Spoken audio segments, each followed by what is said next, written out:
Good morning, students. How are you all? I hope you all are fine and doing well. In previous class, we talked about the story The Wind and the Sun. I told you the meaning of it, and I'm really glad that many of you were able to read without any having mistakes. You also sent me word meanings with one sentences, and this time your sentences were genuine, new, and innovative. So, clap for yourself. Now, in today's class, we'll discuss two pages, that is page number 48 and page number 49. So, without any delay, let's begin our class. The TLO of today's class is to understand and give the answers related to the story. We'll start with the reading is fun part. The question number 1 is, what did the wind do to get the man's coat off? उस wind ने क्या किया आदमी का coat उतारने के लिए? So the wind blew harder to get the man's coat off. Again, the wind blew harder to get the man's coat off. Next, what did the sun do to get the man's coat off? Sun ने क्या किया उस आदमी का coat उतारने के लिए? The sun shine brighter. The sun shine brighter to get the man's coat off. सन जो है वो बहुत ज़्यादा ब्राइट चमकने लग गया था. Who won in the end? The sun won in the end. The sun won in the end. Who said this to whom? ये नेक्स्ट है. This ये सेंटेंसेस किसने किसको कहे? I can get his coat off more quickly than you can. मैं तुमसे जल्दी इसका कोट उतरवा सकती हूँ. The wind to the sun. Wind ने बात सन को बोली थी. Next, I will let you try first. मैं तुम्हें पहले कोशिश करने दूंगा. Sun the sun to the wind. How cold it is. अब ये किसने बोला था? तो वो आदमी खुद के लिए बोल रहा था कितनी ठंड है. The man to himself. जब हम खुद को बोलते हैं तो himself. I give up, I can not get his coat off. ये किसने बोला था? विंड ने. The wind to the sun. I have won. ये किसने बोला? सन ने विंड को. The sun to the wind. Okay, so now you will do this question in your notebook. Now will come to let's think part. Rohan tries to snatch Geeta's new book from her. What do you think is the best thing to do? Choose an answer. जो रोहन है वो गीता से book छीन रहा है, तो आपके हिसाब से बेस्ट चीज़ क्या होनी चाहिए? Gita runs away with her book. Gita अपनी बुक लेके भाग जाए.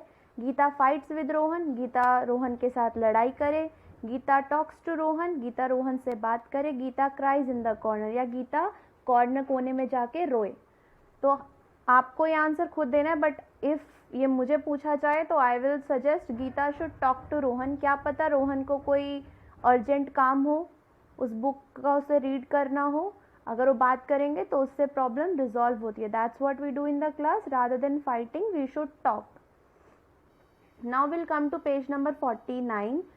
This thing you don't need to do in your notebook. आपको सिर्फ reading is fun section notebook में करना है. Let's think part is just to discuss. Next, say aloud. These are the rhyming words and you have to find the rhyming words of these words from the story. आपको कुछ words दिए गए नीचे, इनका rhyming word आपको book में ढूंढना है, ठीक है, स्टोरी में से. So I'll give you an example. Okay, I have done this. मैं आपको सिर्फ एग्जाम्पल में समझाऊंगी, बट बाकी क्वेश्चन आप खुद करेंगे. जैसे bun, turn, turn. Next, hold, cold, bold. आपको ऐसे राइमिंग वर्ड ढूंढने हैं. Next, boat, coat, fan, can, sunny, funny, pot, hot. आप इनके राइमिंग वर्ड्स ढूंढेंगे. I gave you an example and these words you can find in the book. आपको इनके rhyming word story में से ढूंढने हैं. Okay, so this work you will do in your notebook. आपको इनके राइमिंग वर्ड्स ढूंढने. Next, hair are some doing words in the story. Doing words जो एक्शन वर्ड्स होते हैं, ठीक है, जैसे वॉकिंग मतलब चलना, स्माइलिंग मुस्कुराना, ब्लोइंग फूंक मारना, पुलिंग खींचना. सो ये सब इमोशन में हो रहे हैं, जो चीज़ें हो रही हैं. तो आपको 3 वर्ड स्टोरी में से ढूंढना है जिसमें ING लगा हुआ था. So those words were walking, pulling and shining. Walking, pulling and shining. ठीक है, आपको अगर कोई और वर्ड्स मिलते हैं तो you can also write down those 3 words. आपको 3 वर्ड्स बुक की स्टोरी में से ढूंढ के लिखने हैं. Okay, next, choose the right word from the box below and fill in the blanks. आपको कुछ ऑप्शंस दिए गए हैं नेक्स्ट क्वेश्चन में 49 पेज पे, और आपको उस ऑप्शंस के हिसाब से fill in the blanks full करके वो स्टोरी बनानी है. One day the wind and the sun had a competition. They dash to make a man take off his coat. They wanted, वो चाहते थे उसका कोट उतरवाना. सो फर्स्ट में होगा wanted. First the wind dash harder. सबसे पहले क्या हुआ था, तो वो ज़्यादा तेज बही थी, तो ब्लू हार्डर. सेकेंड में ब्लू.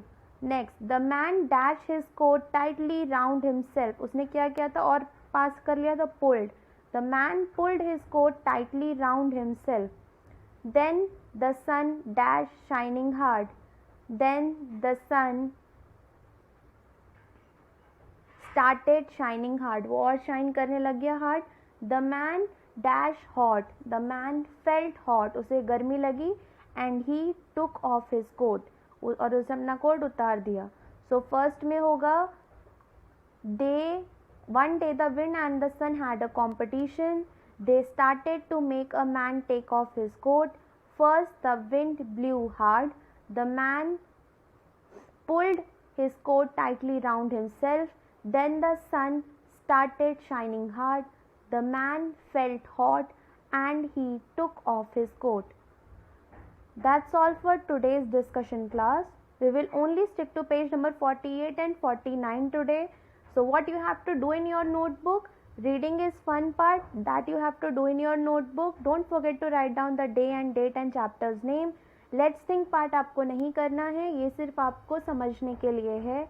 नेक्स्ट पेज नंबर 49 के तीनों पार्ट आपको नोटबुक में करने हैं. फर्स्ट में आपको जो 6 वर्ड्स दिए गए, इनके राइमिंग वर्ड्स आपको स्टोरी में ढूंढने हैं. नेक्स्ट के ING 3 वर्ड्स आपको चैप्टर में स्टोरी में से ढूंढ के नीचे लिखने हैं. और नेक्स्ट में आपको 6 ऑप्शंस दिए गए, उन 6 ऑप्शंस के अकॉर्डिंग आपको फिल इन द ब्लैंक्स भरना है. I hope you will complete your work and you will send it to me.